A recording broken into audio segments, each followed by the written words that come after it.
18절에서 35절까지 말씀 교독합니다. 오늘은 1월 27일 토요일 아침입니다. 누가복음 7장 18절에서 35절까지 말씀 교독하겠습니다. 신약성경 101페이지입니다. 요한의 제자들이 이 모든 일을 그에게 알리니 요한이 그 제자 중 둘을 불러 주께 보내어 이르되 오실 그이가 당신이 오니까 우리가 다른 일을 기다리오리까 하라 하매 그들이 예수께 나와 이르되 세례 요한이 우리를 보내어 당신께 여쭈어 보라고 하기를 오실 그이가 당신이 오니까 우리가 다른 일을 기다리오리까 하더이다 하니 마침 그때 예수께서 질병과 고통과 및 악기 들린 자를 많이 고치시며 또 많은 맹인을 보게 하신지라. 예수께서 대답하여 이르시되 너희가 가서 보고 들은 것을 요한에게 알리되 맹인이 보며 못 걷는 사람이 걸으며 나병 환자가 깨끗함을 받으며 기먹은 사람이 들으며 죽은 자가 살아나며 가난한 자에게 복음이 전파된다 하라. 누구든지 나로 말미암아 실족하지 아니하는 자는 복이 있도다 하시니라. 요한이 보낸 자가 떠난 후에 예수께서 무리에게 요한에 대하여 말씀하시되 너희가 무엇을 보려고 광야에 나갔더냐? 바람에 흔들리는 갈대냐? 그러면 너희가 무엇을 보려고 나갔더냐? 부드러운 옷 입은 사람이냐? 보라, 화려한 옷을 입고 사치하게 지내는 자는 왕궁에 있느니라.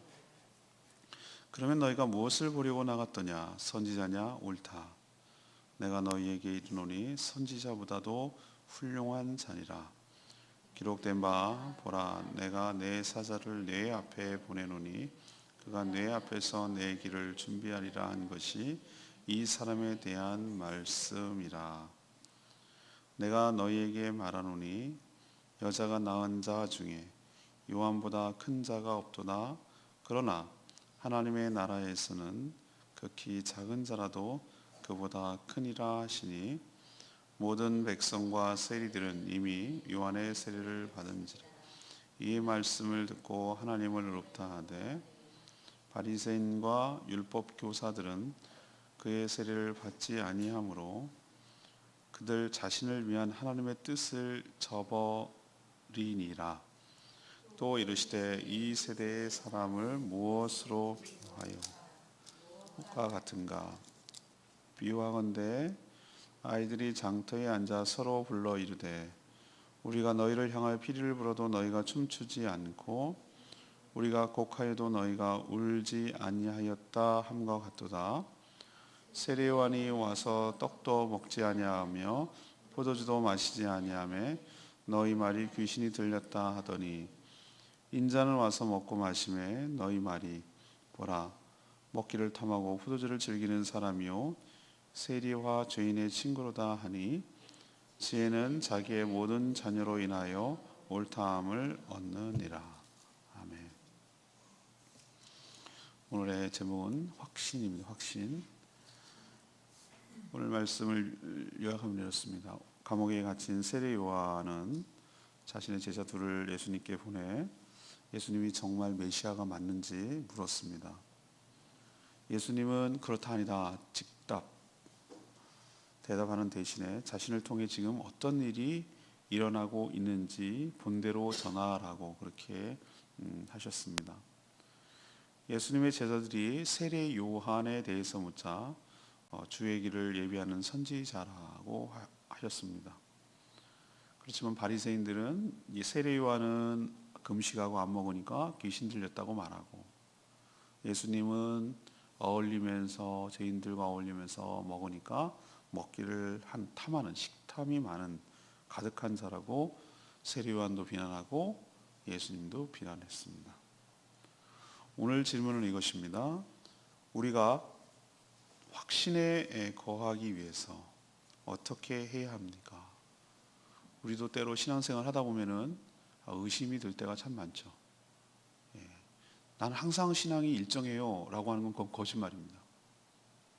때로는 바닥을 칠 때도 있고 때로는 정말 믿음의 굳건히 서 있는 것 같기도 하고 그렇게 오르락 내리락 하는 것이 이게 자연스러운 일, 그 이상한 것이 아니에요. 그럴 때 우리도 때로는 의심이 들고 신앙이 다운이 되고 바닥이 내려간 것 같고 재미도 없고 감사도 떨어지고 찬송도 안 나오고 전과 같지 않고 뭐 이럴 때가 있어요. 그럴 때 그러면 어떻게 해야 되겠습니까? 어떻게 해야 되겠습니까? 이것이 오늘의 질문입니다. 첫 번째, 신앙이나 생활에서 의문이 생기면, 의문점이 생기면 그걸 덮지 말고 하나님께 정직하게 물어야 된다는 거예요. 그래야 확신에 거할 수 있어요. 그냥 지나가면 안 된다는 겁니다. 세례요한은 그 헤롯의 부도덕을 비판했던 이유로 지금 감옥에 갇혀 있죠. 헤롯이 무슨 일을 했는데요? 자기 제수씨 동생의 아내인 헤로디아를 갖다가 자기 아내로 취했잖아요.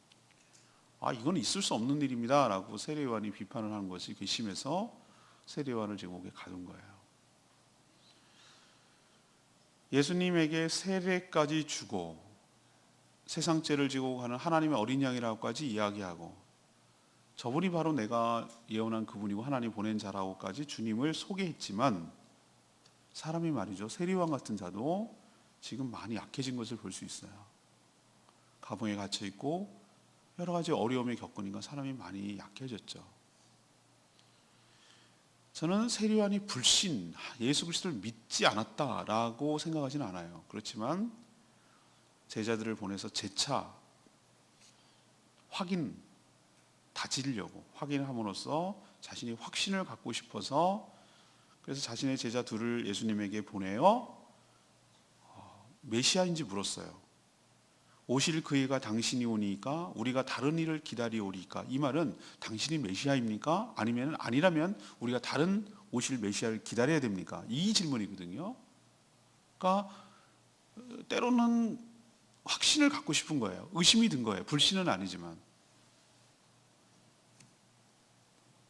예수님은 자신이 그리스도다, 메시아다 이렇게 말을 직접 하지 않았어요. 그리고 마침 그때 하고 계셨던 일들을 보여주셨어요. 그때 무슨 일을 하고 있었냐면은 치유와 축사 사역을 했거든요. 치유는 모든 질병을 고쳐주는 일, 그리고 여러 고통과 악귀는 귀신이 들려서 괴로움을 당하고 있는 것들을 귀신을 내쫓는 일, 이것을 지금 하고 계셨거든요. 세례 요한의 제자들이 물어보러 왔을 때 너네들이 본 것을 그대로 세례 요한에게 전해주라고 해라. 예수님이 처음 사역을 시작할 때 나사렛 회당에서 뭐라고 하셨죠? 이사야 61장 1, 2절의 말씀을 그를 인용해서 주의 은혜의 해가 시작되었다라고 선포하셨죠. 이 말씀이 성취되었다, 너희 눈에 응했다라고 말씀하셨거든요. 그때 뭐라고 그랬습니까? 눈이 먼 자가 보이고 안지병이가 걷고, 그죠? 못 듣는 자가 듣고. 이게 뭡니까? 치유와 회방의 때가 올 거라고 한 거잖아요. 그 얘기는 언제 올 때 가능하냐? 메시아가 올 때 이 나라가 시작된다는 것을 보여주는 거거든요. 그러니까 너네들 봐라, 실증적으로 봐라. 지금 지금 일어나고 있는 현상이 지금 하고 있던 치유와 축사의 사역 아니냐? 이런 얘기를 전달하는 건 뭐죠? 직접 내가 메시아다라고 말하지 않았지만 지금 메시아라고 말만 하는 것보다 더 확실한 증거잖아요. 지금 너희들 눈앞에 펼쳐지고 있는 이 모든 일들은 메시아가 아니고는 불가능한 일이다라는 것을 더 강하게 어필하고 있는 거잖아요. 우리도 항상 굳건한 믿음을 유지할 수는 없어요. 저도 그래요. 어떨 때는 많이 흔들리고 힘들어요. 고비도 많았어요. 세례요한 같은 인물도 의심이 들 때가 있어요. 세례요한 정도가 흔들릴 정도면 말할 것도 없는 거죠. 근데 그럴 때 그 의문점과 그 올라오는 의심을 덮거나 외면하면 안 돼요. 그러면은 오히려 더 이상한 데로 빠지고 그런 틈을 이단이 노리는 거예요. 참 요즘은 진짜 말세에 기가 막힙니다. 어제 저한테 택배가 왔어요. 난 택배 시킨 적이 없는데. 큰 믿음 교회가 최근에 이름을 바꿨어요. 사랑 무슨 교회라고 바꿨는데 그 오금동에 송파구 오금동에 제가 살던 동네에 거기가 아마 본부가 있는 모양이죠. 저보고 읽어보라고 책을 택배로 3개를 보내왔어요. 3개 그 뭐 쓴 책 읽어보라고. 참 기가 막힌 세상이 됐어요. 목회자에게 직접 대놓고 너 한번 읽어봐 이런 식으로 도전할 정도로 이단 세력들이 강해졌어요. 굉장히 도전적이에요. 근데 이게 먹힐까? 나는 이런 생각이 때로는 들기도 해요. 그런데 먹히니까 이런 일을 하겠죠. 그 많은 비용을 들여가면서 개중에는 개신교 목회자 중에서 믿음이 약하고 삶이 힘들고 목회는 뜻대로 안 되고 그러다 보니 뭔가 탈출구는 필요하고 그러다 보니까 이건가? 내가 잘못 알고 있었나? 내가 잘못 생각했나? 이런 사람 있나 보죠? 있습니다. 그러니까 그런 얘기를 하는 겁니다. 그럴 때 여러분 어떻게 반응을 하셔야 되냐면은 이렇게 해야 돼요. 의심을 의심대로 놔둘 것이 아니라 정직하게 하나님 앞에 물어야 됩니다. 물어야 되고요. 그 대답을 얻을 때까지 주님께서 뭐라고 하시는지 그 안에서 머물러야 될 문제지 이것을 그냥 덮거나 의심을 방치하면은 그 틈을 악한 사단이 또 이단들이 잘못된 자들이 이용한다 이 말이죠.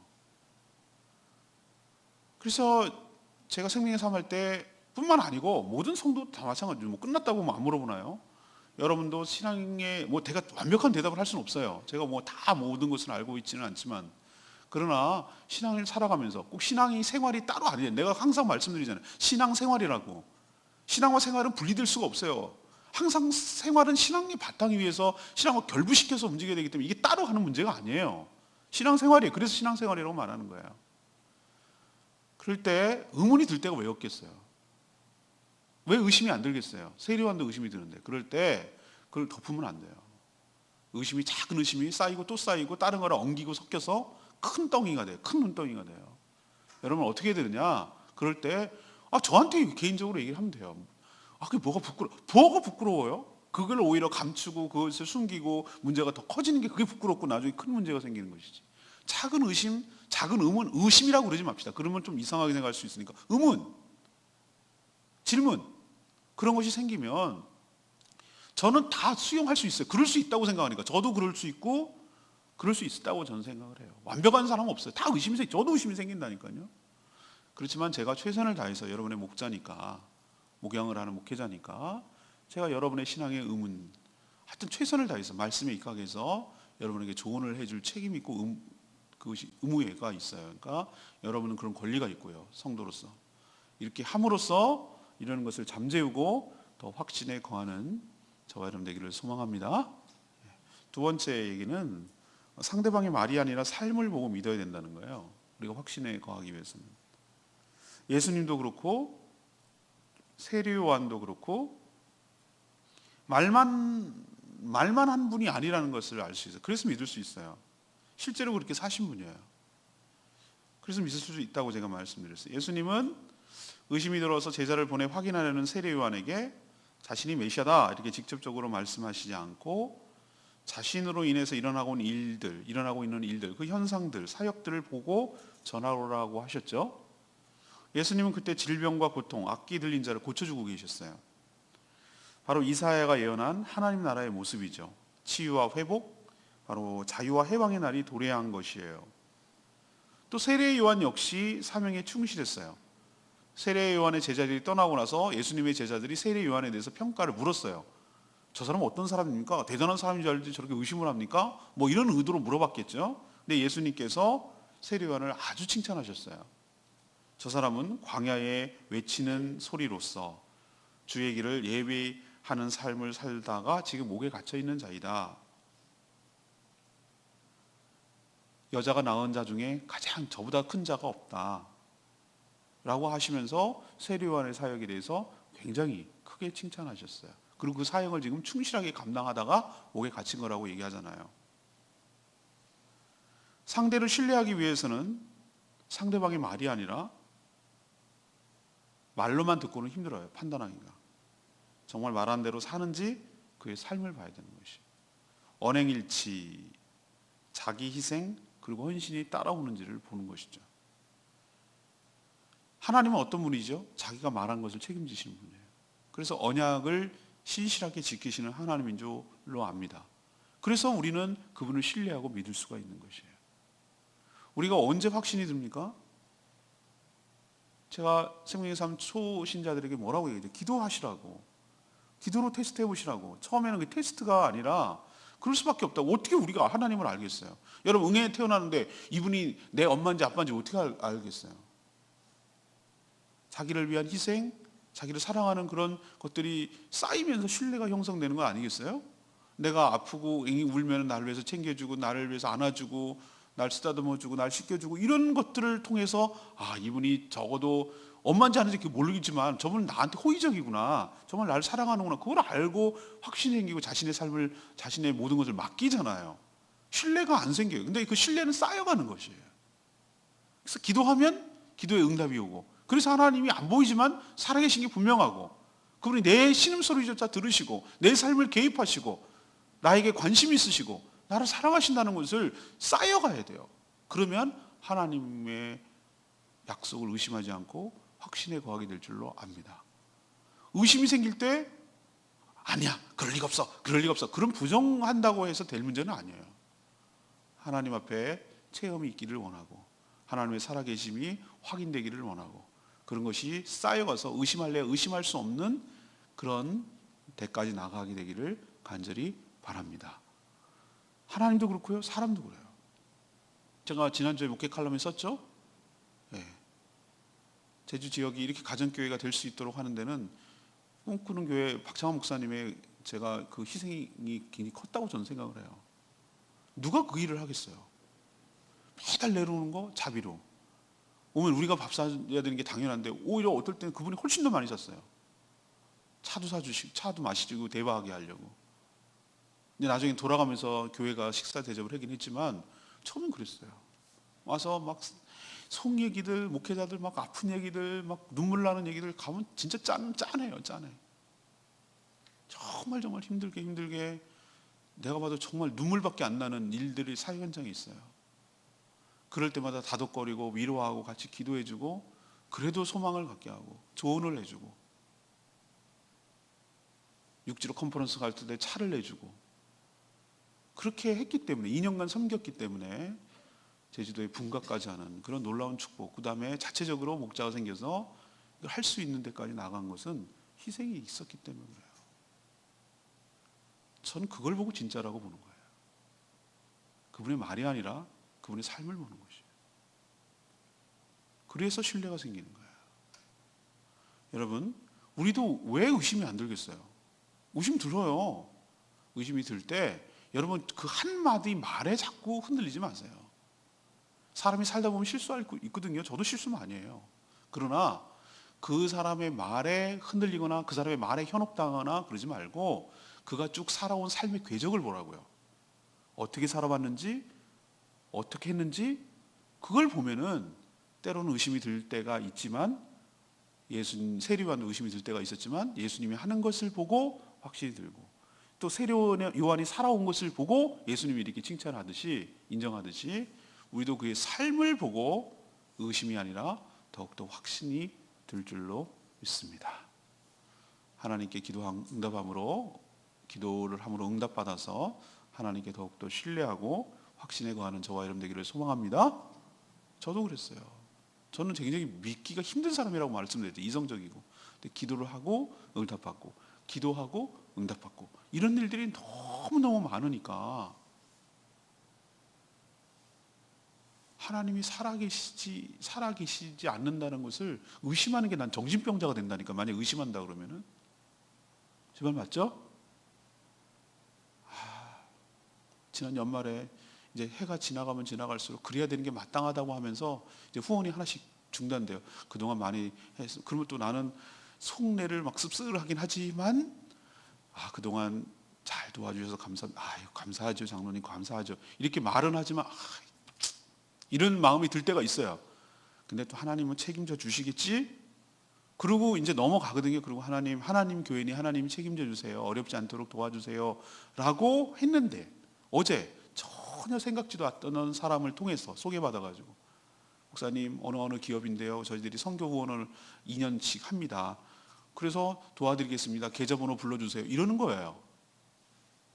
제가 그리고 또 한 번 무릎을 쳤어요. 하나님, 저의 의심을 용서해 주세요. 그게 뭐 꼭 얼마 받아서가 문제가 아니라 하나님, 제가 하나님 의심했던 거 용서해 주세요. 이 교회는 하나님의 교회인 줄로 믿습니다. 지금까지도 그래왔고 앞으로도 그럴 것이고 하나님께서 책임져 주실 줄로 믿습니다. 저에게 이런 체험을 통해서 그렇지 또 한 번 확인해 주시는 것이지, 이 교회는 네 교회가 아니야, 네가 책임질 게 아니야, 내가 책임져. 그러니 두려워하지 마라, 염려하지 말고 마음껏 영혼 구원하는 데 집중하고 일을 해라 하면 책임질게. 하나님께서 그걸 또 확신시켜 주시는 것 같아요. 그러니 이런 체험이 쌓이는데 제가 하나님, 이러면은 이게 내가 정신병자 아니에요? 의심이 들지 않는 게 정상이죠, 그죠? 드는 게 이상한 거죠. 여러분도 하나님의 살아계신과 능력과 은혜를 체험할 때 확신에 거하게 될 줄로 믿습니다. 일생에 그런 일들이 많이 생기기를 축복합니다. 마지막 세 번째는 반대를 위한 반대가 아니라 반응을 해야 되는 거예요. 반응을. 그래야 확신이 생기는 거예요. 예수님은 모든 질병이 치유되고 더러운 악기가 떠나가는 역사를 보면서도 여전히 믿기를 거부하는 자들을 비유로 비판하셨어요. 지금도 그렇고 옛날에도 그랬고, 애들이 뭘 보고 배우겠어요? 놀이를 통해서 이 아이들이 전통과 문화를 갖다가 이게 배워가는 거잖아요. 근데 그 당시 아이들은 무슨 놀이를 했냐면 결혼식 놀이, 장례식 놀이를 했던 것 같아요. 그러니까 결혼식 놀이가 뭐냐면은, 우리도 여러분들 6살, 4살, 5살, 6살, 7살 되면은 결혼식 막 지네끼리 신랑 신부 입장 빰빰빰 이러면서 이렇게 하잖아요. 애들 그거 해보면서 그것을 본대로 연습하기도 하고 그 느낌이 어떤지를 알고, 이게 놀이 겸 학습이잖아요. 예수님 당시도 얘네들이 이렇게 피리를 불면 뭐 하는 거죠? 결혼식이에요. 그러니까 막 춤을 추는 거죠. 피리를 불면 춤을 춰야 돼. 그게 반응, 리액션 해주는 거야. 같이 노는 거잖아. 신랑 입장 그러면 누가 해줘야 되잖아. 신부 입장을 누가 해줘야 되잖아. 너 해라, 나 안 할게. 이러면은 재미가 없는 거잖아, 놀이가. 그러면 또 가짜로 장례식 놀이를 하는 거예요. 장례식 놀이를. 그럼 어떻게 되는 거죠? 또 이렇게 곡을 하면 또 아이고 그러면은 옆에서 따라 울어주고 아이고 이렇게 해줘야 재미가 나고 흥이 나잖아요. 잔치놀이를 해도 안 호응하고, 그럼 거꾸로 슬픈 장례식 놀이를 해도 호응 안 하고, 친구들이 호응을 안 해주는 거예요. 재미가 없는 거예요. 이걸 비유로, 만약에 그 놀이를 하는데 이런 식으로 반응한다, 무반응을 한다, 그러면은 이건 재미가 없고 그 관계는 끝이 난 것이죠. 지금 바리새인과 율법 교사들이 딱 그랬어요. 피리를 불어도 춤을 추지 않고, 곡을 해도 울지 않아요. 이쪽 해도 아주 기쁜 일인 이것을 해도 반응 없고, 슬픈 일이 있는 이것을 해도 반응이 없고, 그러면서 한다는 말이, 세례 요한은 금욕, 금식, 그 사람 절제된 삶을 했거든요. 금욕과 금식으로 살아갔으니까 뭐라고 비판하는 줄 아세요? 이들이 귀신 들렸다. 이건 장례식 놀이라고 칩시다. 반대로 예수님이 죄인들과 어울려서 먹고 마시니까 또 뭐라고 비판하는 줄 아세요? 먹기를 탐하는 자이며 죄인들의 친구다라고 비판해요. 이건 잔치놀이, 결혼식 놀이라고 칩시다. 이렇게 해도 비판, 이렇게 해도 비판이에요. 어느 쪽도 칭찬이 없어요. 양극단을 다 비판함으로써 뭐 하는 자들이죠? 자신만 옳다고 생각하는 독선주의자들이에요. 반응이 없는 것. 이런 자들은 항상 의심에 쌓일 수밖에 없어요. 확신에 거할 수가 없어요. 예수님이 그리스도라는 확신을 가질 수가 없어요. 이들은 아집에 사로잡혀서 반대를 위한 반대만 하는 자들이에요.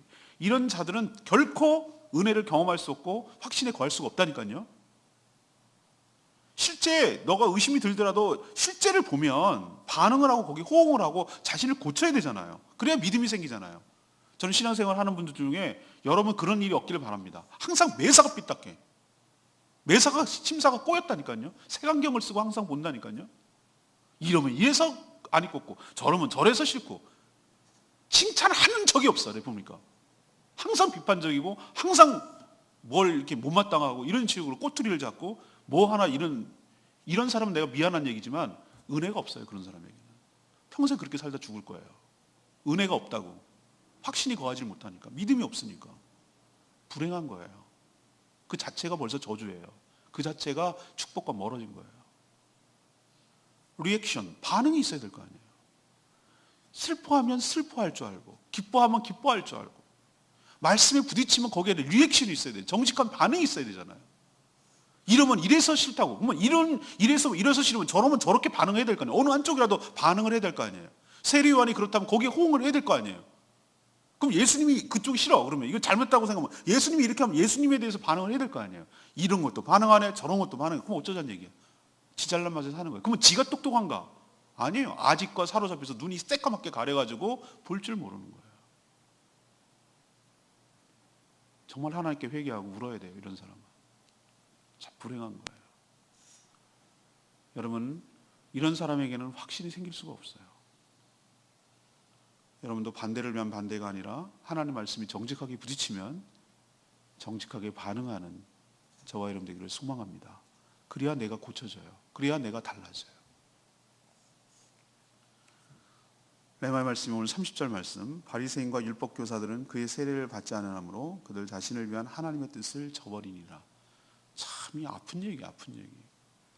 이들의 불신은 이미 불순종으로 확인됐어요. 불신이 어떻게 나타납니까? 불순종으로 나타나죠. 안 믿으니까 순종 안 하는 거죠. 그래서 확인이 되는 거죠. 하나님은 아들 예수 그리스도가 활동하기 전에 세례요한을 통해서 죄사함을 주는 회개의 세례를 받도록 촉구를 했어요. 그래서 미리 보낸 자라고 말하는 겁니다. 하지만 이들은 그의 세례요한의 세례를 받지 않았어요. 왜요? 이게 무슨 의미인데요? 이미 자신들을 향한 하나님의 호의를 자기 발로 걷어찬 거예요. 아까도 말했지만 이런 사람은 매사에 모든 사람을 꼬투리 잡고 비난하기 바빠요. 스스로 옳다고 생각할지 모르지만 어리석고 믿음이 없는 자예요. 이런 자가 안 되기를 여러분 원합니다. 저희 할머니가 옛날에 소 기를 때 봤어요. 소가 이상하게 처음에 버릇을 잘 길러야 되는데 소죽을 갖다가 엄청나게 끙끙끙끙 메고 갖다가 밥통에다가 이렇게 큰 밥통에다 주면은 아주 버릇이 나쁜 소가 있어요. 그러니까 지가 빨리 먹으려고 뜨거우니까 이렇게 뿔로 뒤집어 엎어가지고 이렇게 펼쳐놓고 그러고 나서 이제 땅바닥에서 이렇게 먹는데 그렇게 넣으면 나중에 청소하기도 어렵고 막 그러니까 얌전하지 못하게 먹으니까 맨날 맞아. 그 소는 할머니한테 맞더라고. 그런데도 그 버릇이 잘못돼가지고 일단 밥만 갖다 주면 자동으로 그냥 뿔부터 이렇게 해가지고 헛털어 놓고 먹는 거예요. 이렇게 맛없게. 그래서 내가 가만 보면 저거는 내가 어린 마음이지만 저거는 지복을 지가 차네. 지 밖으로 지가 차네. 라는 생각을 내가 했어요. 우리도 하나님께서 호의를 베풀고 은혜를 베풀 때 가만 보면 은혜 받을 자는 그것을 붙들고 잡고 그렇게 하는데 박복한 자들은 보면은 줘도 차요. 줘도 차. 자기 스스로 박복한 것을 선택해. 그래서 내가 안타까운 거야. 안타까워.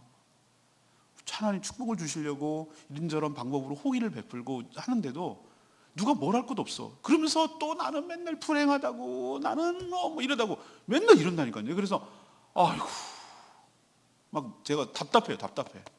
하나님께서 축복을 주시려고 하는데도 자기가 차놓고서 또 징징징징대고 나는 이렇게 사는 게 어쩌고 저쩌고 그런 말을 하지 말든가.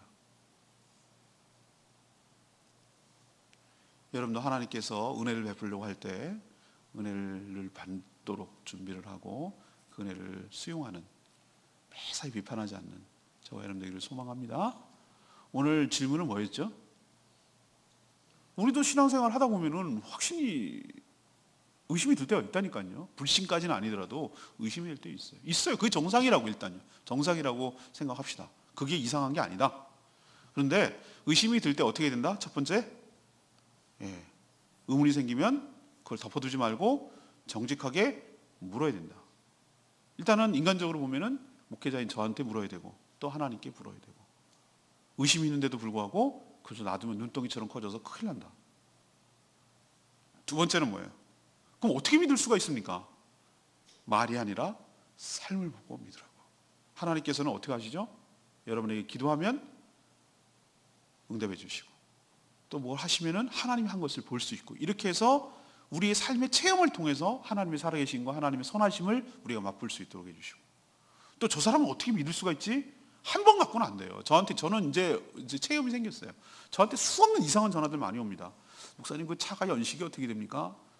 우리가 해외 선교사님들한테 고가로 팔아드릴게요. 이런 전화 왔어요. 네. 중고시장에서 알아보겠습니다. 사기꾼들. 수많은 사기꾼들이 저한테 전화해요. 일단 모르는 전화는 일단 안 받아 저는.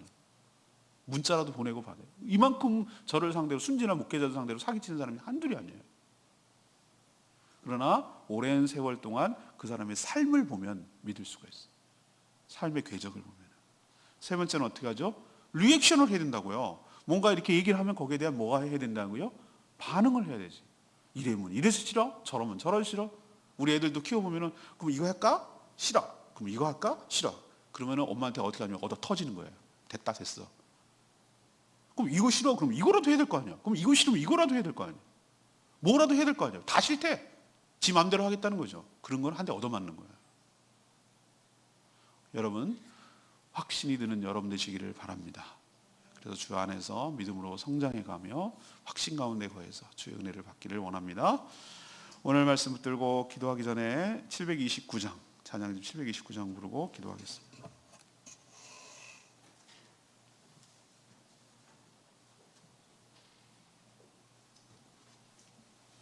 찬양집 729장입니다. 두께가 오니 찬양하시 하겠습니다.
말씀 들으면 여러분 무슨 생각이 드세요?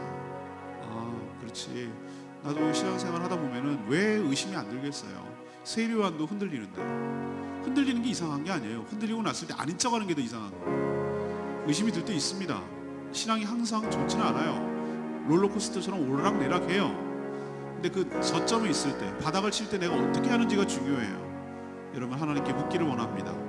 그리고 하나님께서 나에게 지금까지 어떻게 해왔는지를 기억을 더듬기를 원합니다. 그리고 하나님의 말씀 앞에 정직하게 반응하기를 원합니다. 주여 저희 삶을 주관하시고 인도해달라고 다 같이 주여 외치며 하나님께 나갑니다. 주여 하나님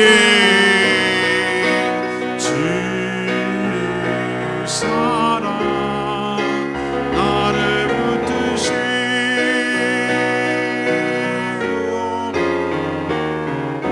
주여 돼 날 이끄소서.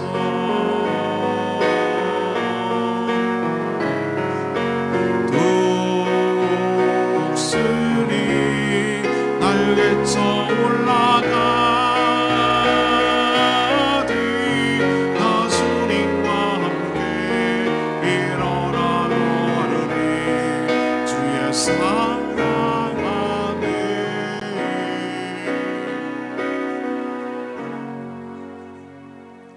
하나님, 저희도 때로는 의심이 들 때가 참 많습니다. 롤러코스터 같이 오르락 내리락 할 때가 참 많습니다. 그럴 때 자신을 속이지 않고 정직하게 하나님 옆에 묻게 하여 주시옵소서. 또 주님이 주시는 응답을 통해서 확신에 거하게 하여 주시옵소서. 말이 아니라 우리에게 행하시는 응답과 역사를 체험함으로 부정하지 않고 확신에 거하게 하여 주시옵소서. 하나님의 말씀이 저희 심령에 부딪힐 때 정직하게 반응하며 호응하게 하여 주시옵소서. 매사 부정적인 시각으로 흠만 보지 않게 하시고 성령의 도우심으로 하나님이 행하시는 것이 보이게 하여 주시옵소서. 우리에게 은총을 부어 주시옵소서. 거룩한 주일 준비하는 과정이 있습니다. 우리의 삶을 하나님 앞에 제물로 드리게 하여 주시옵소서. 준비된 예배, 정성을 다한 예배, 영과 진리로 예배드리게 하여 주시옵시고 예배에 참여하는 모든 성도들마다 그 심령에 하나님이 주시는 은혜로 충만하게 채워 주시옵소서. 영육에 연약한 자들이 회복되게 하여 주시고 강건케 하여 주시옵소서. 오늘도 하나님께 간구하는 기도 제목마다 응답하여 주시옵소서. 오늘부터 KPN 동부가 선교사님들이 방문하는데 또 정성을 다해 잘 준비하고 섬길 수 있도록 은혜를 부어 주시옵소서. 주님께 모든 것 맡겼고 예수 그리스도 이름으로 축복하며 기도합니다. 아멘. 오늘 하루도 주님의 은혜로 살아가는 복된 하루 되길 축복합니다. 기도하겠습니다.